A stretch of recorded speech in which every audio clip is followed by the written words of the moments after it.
Ei, Geek, beleza? O quarto episódio de Demolidor Renascido foi lançado e trouxe momentos impactantes que moldam o futuro da série. Um dos principais eventos foi o assassinato do Tigre Branco, trazendo consequências diretas para diversos personagens. Além disso, o episódio marcou o retorno do Justiceiro, interpretado por John Bernthal, e revelou novas camadas do reinado do Rei do Crime sobre Nova York. A trama se inicia com um médico legista reunindo os pertences de Hector Ayala, o Tigre Branco, após sua morte. Entre os itens encontrados estão sua carteira, celular, faca, chaves, relógio, aliança de casamento e, o mais importante, o amuleto do Tigre Branco. Esse amuleto era responsável por conceder força e resistência aprimoradas ao herói, conforme revelado anteriormente no tribunal por Matt Murdock.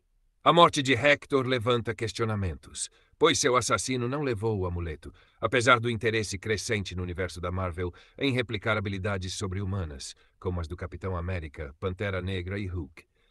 No entanto, isso pode ter sido uma escolha intencional da narrativa para permitir que o amuleto chegue até Angela Del Toro, sobrinha de Hector, assim como nos quadrinhos de 2006. Pouco depois, Angela aparece na cena do crime exigindo ver o corpo de seu tio. Matt Murdock tenta afastá-la para evitar um trauma maior, mas ela expressa sua revolta com a corrupção policial envolvida na morte de Hector. Esse momento pode ser um indício de que Angela usará o amuleto futuramente para buscar vingança. Após essa introdução, o episódio apresenta um mural que simboliza a dualidade do Rei do Crime. A pintura retrata duas metades contrastantes de sua persona. De um lado, a imagem pública de um homem influente e carismático. Do outro, sua verdadeira natureza sombria, com chamas ao fundo representando sua corrupção e violência. A assinatura do mural pertence a Muse, um artista e assassino obcecado por expor a verdade através de suas obras. Em seguida, ele é visto carregando um corpo inconsciente para seu esconderijo subterrâneo. Ao chegar, observamos suas pinturas perturbadoras. Uma delas retrata um homem com uma coroa e a boca aberta, sugerindo um grito de desespero. A segunda imagem mostra o mesmo homem, mas agora com escuridão saindo de seus olhos e boca, uma possível referência ao Rei do Crime e sua verdadeira natureza. Essas representações podem indicar que Muse pretende desmascarar o Rei do Crime de forma simbólica, revelando ao público a brutalidade oculta por trás de sua fachada política. Além disso, o episódio mostra corpos pendurados no esconderijo de Muse, sugerindo que ele utiliza suas vítimas para compor suas obras, tornando-o uma ameaça ainda maior. Enquanto isso, a trama avança para Daniel Blake e Bebe Urich, que estão em uma boate quando Daniel menciona um plano do Rei do Crime para enfraquecer sindicatos a fim de aprovar sua iniciativa de reciclagem. Esse comentário desperta o interesse de Bebe, que publica um artigo denunciando o esquema. A matéria gera um impacto imediato, levando o Rei do Crime a confrontar Daniel e sua equipe. Pouco depois, Bebe e Daniel deixam a boate e se deparam com um novo mural de Muse, desta vez em homenagem ao Tigre Branco. A imagem exibe o rosto de Hector com asas angelicais, sugerindo que sua morte pode ter um significado maior para a cidade e que sua figura permanecerá como símbolo de resistência. A narrativa então nos leva para uma sessão de terapia envolvendo a família Fisk. Durante a conversa, Heather incentiva Vanessa a falar sobre seu caso extraconjugal com um homem chamado Adam. Vanessa explica que se sentiu atraída pelas habilidades criativas de Adam, que contrastavam com a natureza destrutiva do Rei do Crime. Ela também revela que a ausência de Wilson a fez sentir-se incompleta, o que a levou a buscar essa conexão. No entanto, Vanessa nunca teve a chance de terminar o relacionamento com Adam, insinuando que o Rei do Crime tomou medidas drásticas ao descobrir a traição.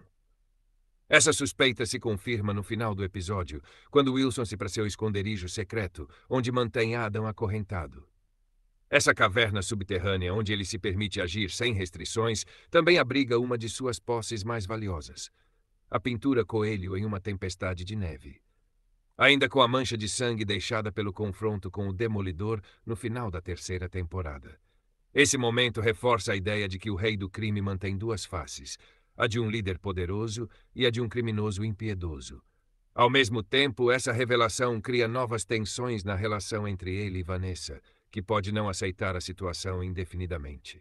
O episódio também dedica um momento à jornada de Matt Murdock, explorando sua relação com sua identidade como Demolidor.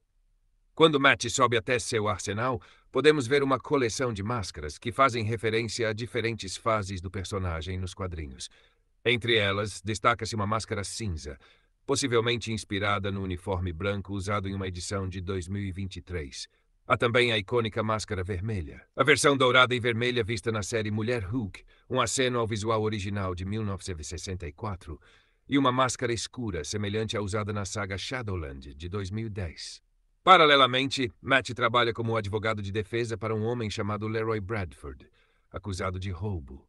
Durante a audiência, Leroy menciona a possibilidade de que o verdadeiro culpado tenha sido um Skrull, uma referência direta aos eventos da série Invasão Secreta e ao clima de paranoia que se espalhou após a tentativa de golpe dos Skrulls infiltrados no governo.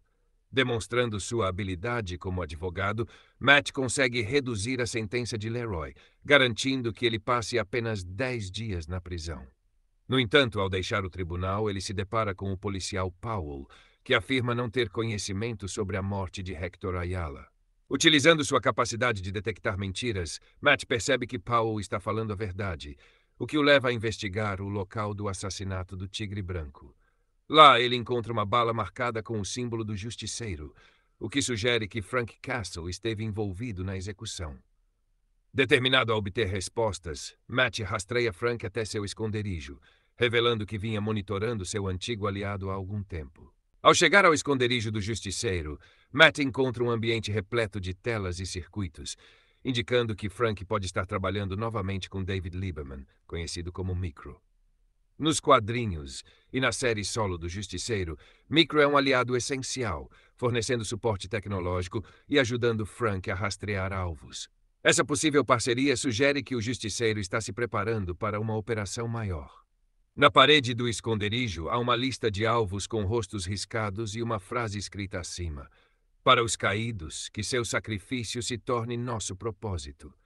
Essa mensagem reforça a motivação de Frank, que vê sua missão como uma forma de honrar aqueles que perderam suas vidas para criminosos.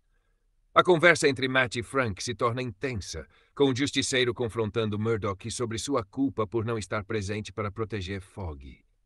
Frank acusa Matt de se enganar sobre sua verdadeira natureza, sugerindo que ele deveria aceitar seu papel como vigilante, em vez de tentar se distanciar dele. Esse embate filosófico reforça o contraste entre os dois personagens. Enquanto Matt luta para equilibrar justiça e moralidade, Frank não hesita em eliminar aqueles que considera uma ameaça. O encontro termina com Matt decidindo retomar sua identidade como Demolidor, aceitando que precisa agir para impedir a corrupção e os crimes que assolam Nova York. Além do retorno do Justiceiro, o episódio levanta uma questão importante. Policiais corruptos estão usando o símbolo da caveira de Frank Castle para justificar execuções extrajudiciais. Essa situação já foi explorada nos quadrinhos, como na edição O Justiceiro 3, 2018, em que policiais abordam Frank como fãs, dizendo que se inspiram nele para agir. Na HQ, Frank reage com desdém, deixando claro que ele não considera a polícia como seus aliados e que, se continuarem usando seu símbolo para espalhar violência, ele os eliminará da mesma forma que faz com criminosos. No episódio, há indícios de que essa narrativa pode ser abordada, sugerindo que Frank iniciará uma caçada contra esses policiais corruptos. Essa subtrama também pode servir para distanciar o personagem do uso indevido de sua marca no mundo real. Ao mostrar o Justiceiro eliminando aqueles que deturpam seu símbolo, a série reforça que sua missão não é compatível com o abuso de poder por parte da polícia.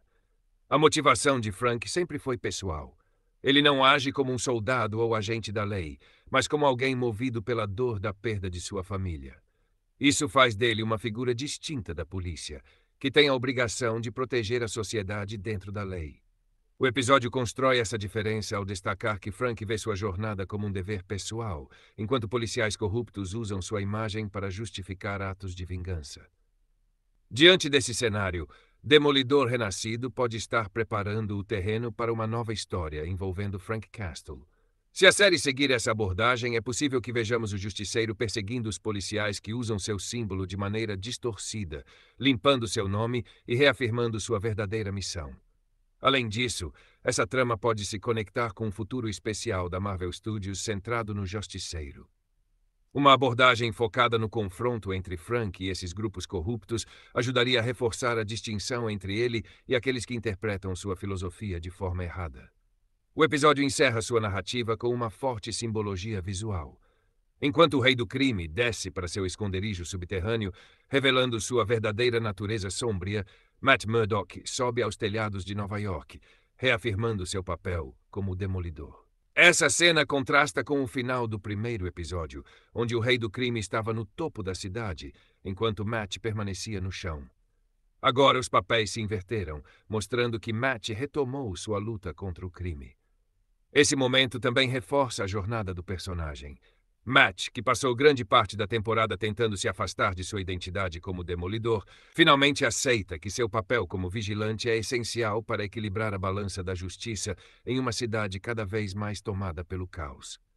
Com tantas reviravoltas e possíveis conexões com o futuro do MCU, Demolidor Renascido continua a expandir seu universo, trazendo personagens clássicos e explorando novas dinâmicas dentro do cenário urbano da Marvel.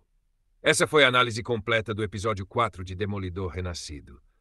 A série está construindo uma narrativa repleta de mistérios, conflitos morais e personagens icônicos, preparando o terreno para grandes acontecimentos nos próximos episódios.